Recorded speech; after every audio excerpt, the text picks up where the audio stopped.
আমি বলবো এখন এই যে আপনারা বুঝতে পারলেন ওয়েস্টার্ন একাডেমি আর বর্তমান situation, historical background, scholars, institutions, এগুলোতে আসবেন কিভাবে? আসতে হলে কি করতে হবে? আম, সেইটা একটা ইম্পর্টেন্ট জায়গা। এখন নিশ্চয়ই সকলেই প্রিপারেশন নিচ্ছেন কিভাবে আসবেন, খুব মোটিভেটেড হয়ে গেছেন আরিফ ভাইয়ের কথা শুনে। আসতে হবে। আহ, এখন আসার ক্ষেত্রে প্রথমেই যেটা আপনাকে করতে হবে, একেবারে দৃঢ়চিত্ত হতে হবে যে আমি অমুক দেশে অমুক ইউনিভার্সিটিতে অমুক ফিল্ডে পড়তে যাব। তার জন্য আপনাকে একটা দৃঢ় সংকল্প পোষণ করতে হবে।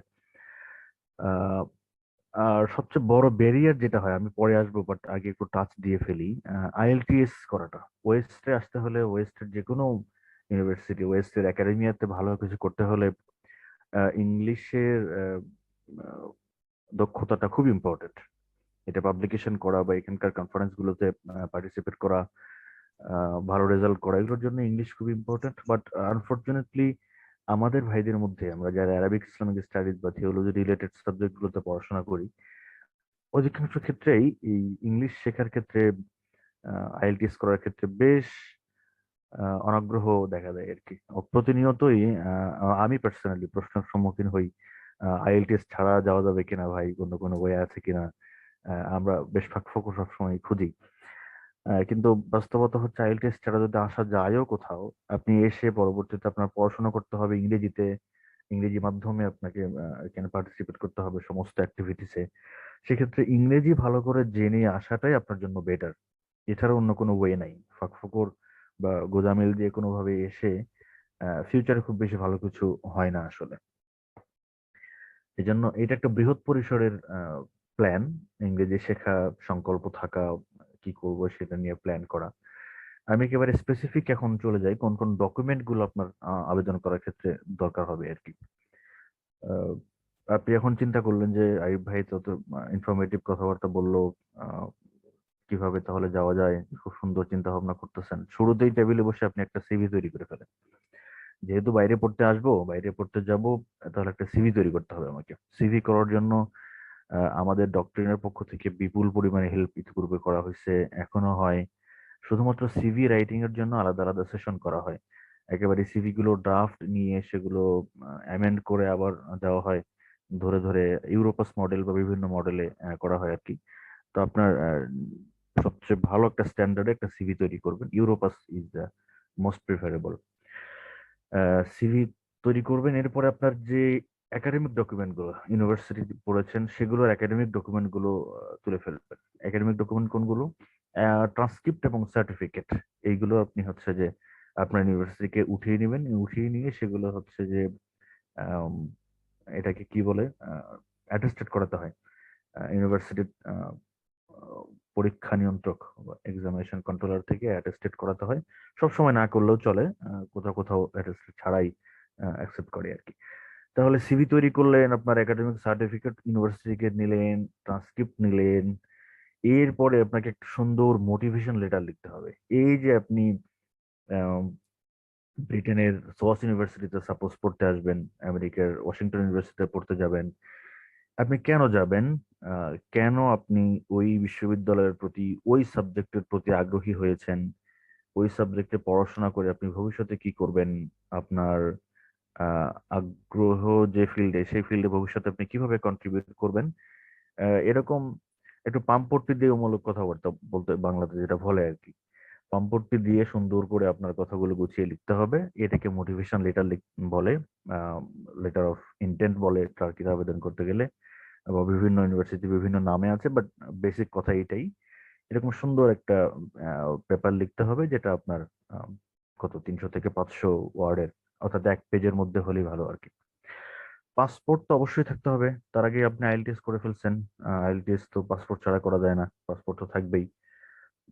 আইএলটিএস এর আপনার একটা সুন্দর টিআরএফ, টেস্ট রিপোর্ট ফর্ম, একটা স্কোর লাগবে। স্কোরের ব্যাপারে বলে রাখি, আমি যতটুকু আবেদন করতে গিয়ে দেখেছি, মোস্ট অফ দ্য ইউনিভার্সিটিতে 6.5 লাগে। কোথাও কোথাও আপনি 6 হলেও যেতে পারবেন, ইভেন ইউরোপেও কোথাও কোথাও 6 হলে যাওয়া যায়। লাইক আমার ইউনিভার্সিটিতে, ইউনিভার্সিটি অফ ডান্ডি, এইখানে 6 হলে অ্যাপ্লাই করা যায় আর কি। আবার ডারহাম ইউনিভার্সিটিতে 6.5 লাগে। এনিওয়ে, আমি পরে আসবো সেটাতে। এর পরে যেটা করবেন আইএলটিএস এর পরে, লেটার অফ রিকমেন্ডেশন।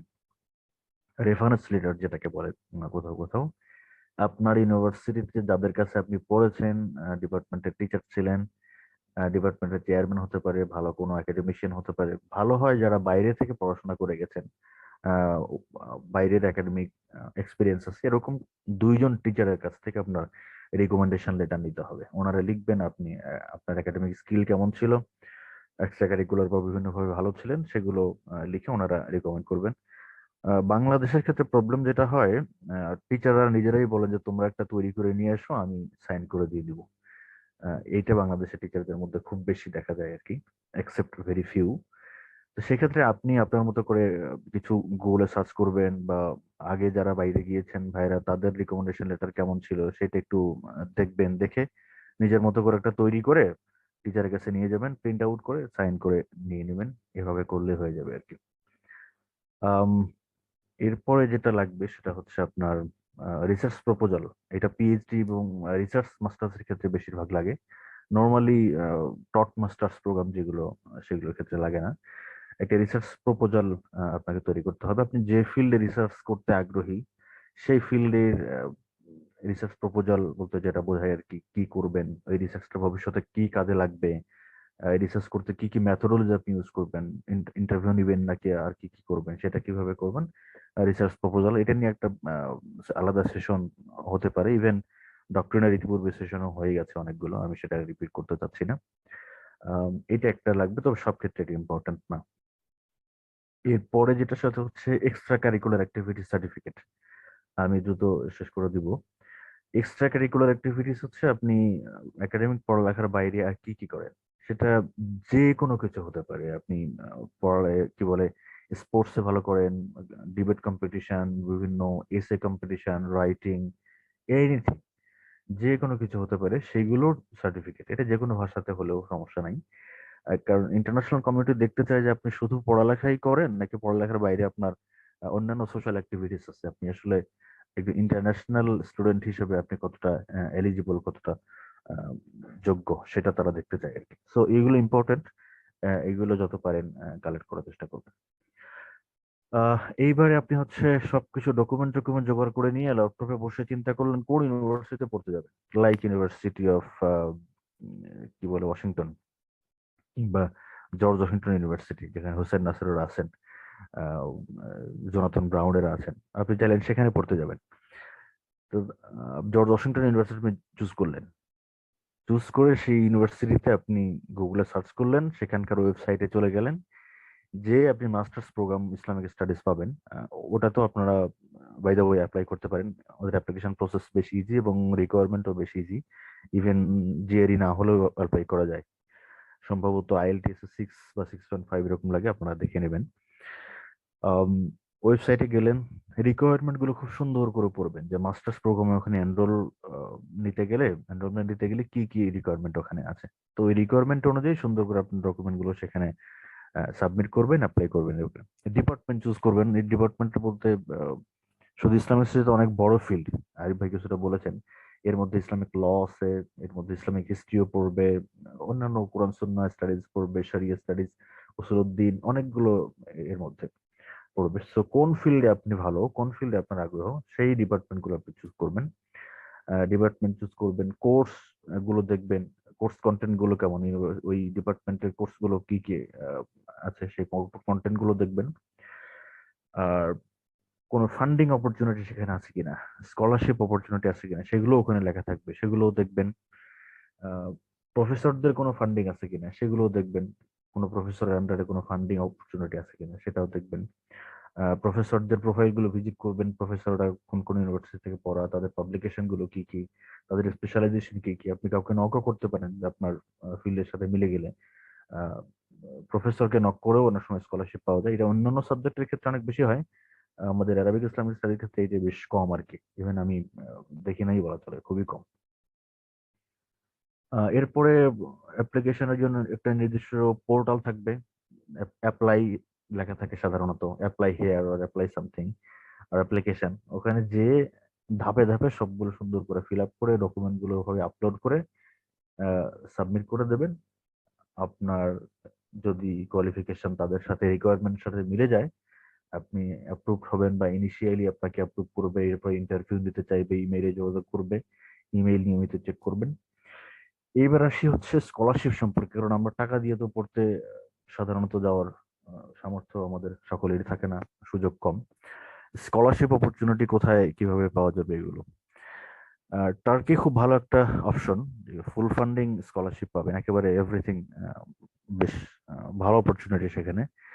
আম, এইটার জন্য সকলেই ট্রাই করা উচিত, তবে রেজাল্ট খুব বেশি ভালো হতে হয় এই টার্কিশ গভর্নমেন্ট স্কলারশিপ পাওয়ার জন্য। এখানে কয়েকজন টার্কিশ গভর্নমেন্ট স্কলারশিপ হোল্ডার এখানে আছেন। আমাদের নুরুদ্দিন হামিম ভাই আছেন ইস্তাম্বুল থেকে, ইস্তাম্বুল পিএইচডি স্কলার।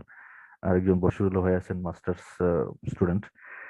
তো বেশ কয়েকজন আছেন, তাদের কাছ থেকেও শুনতে পারলে ভালো লাগতো, আমরাও শিখতে পারতাম অনেক কিছু। এনিওয়ে, টার্কি একটা অপশন হইতে পারে। ব্রুনাইতে কিছু সুযোগ আছে, ব্রুনাই গভর্নমেন্ট স্কলারশিপ আছে, সেইটা অ্যাপ্লাই করা যেতে পারে।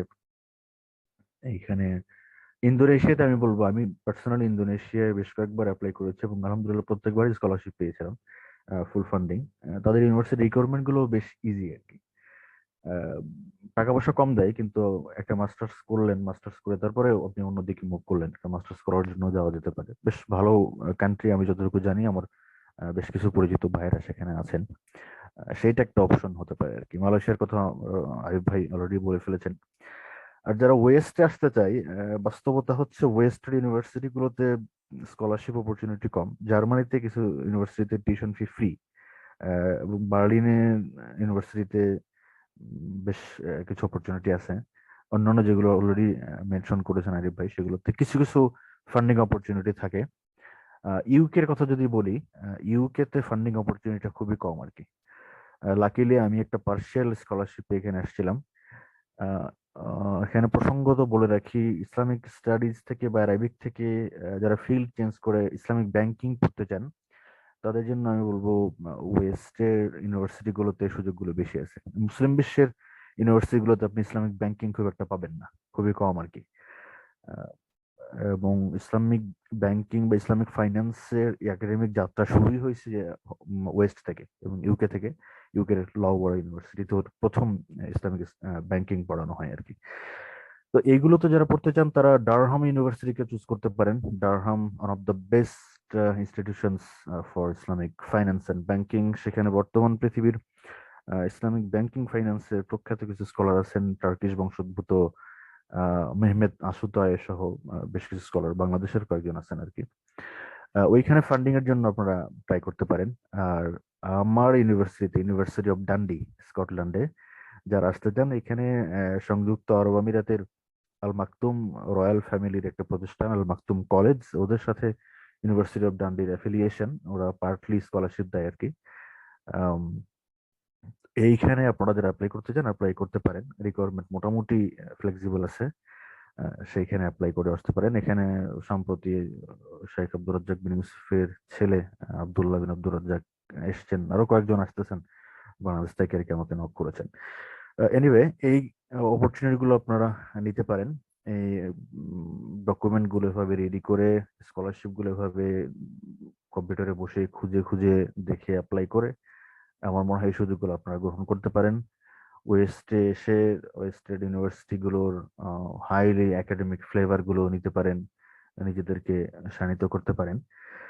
টিউশন ফি পে করাটা ইউকে তে বেশ চ্যালেঞ্জিং একটা বিষয় আর কি।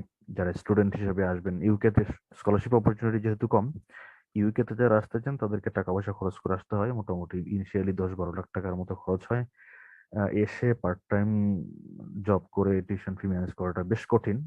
যদি আরো কিছু হেল্প নিয়ে আসতে পারেন ফ্যামিলি থেকে, তাহলে হয়তো জার্নিটা শেষ করা যাবে। পরে 2 বছরের ওয়ার্ক পারমিট, মানে জব অপরচুনিটি পাওয়া যায় 2 বছর, তখন জব করে সেটা হয়তো আপনি রিকভার করতে পারবেন।